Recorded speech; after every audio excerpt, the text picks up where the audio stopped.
আউযুবিল্লাহি মিনাশ শাইতানির রাজিম বিসমিল্লাহির রহমানির রহিম।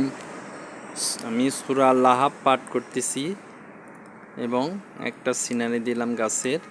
সূরা লাহাব হচ্ছে তাব্বাত ইয়াদা আবি লাহাবে ওয়া তাব মা আগনুহু মালুহু ওয়া মা কাসাব সাইয়াসলা নারান যাতা লাহাবে ওয়া আমরাতু হাম্মালাতুল হাতাব ফি জিদিহা হাফলুম মিন মাসাদ।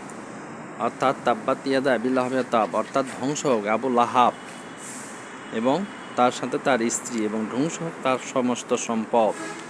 অর্থাৎ এটা নবী করিম সাল্লাল্লাহু আলাইহি সাল্লামের ঘোর বরিতে ছিলেন তার চাচা আবু লাহাব, এবং তার পরিণতি হয়েছিল মৃত্যুর পূর্বে সীমাহীন করুণ, এবং সে ধ্বংস হয়েছিল, তার সম্পদও ধ্বংস হয়েছিল, কোনো কিছুই তার কাজে আসেনি।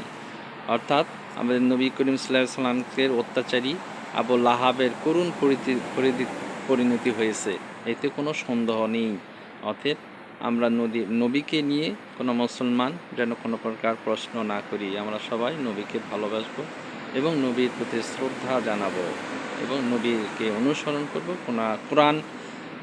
কোরআনকে অনুসরণ করে নবীকে অনুসরণ করে চলার চেষ্টা করব ইনশাল্লাহ।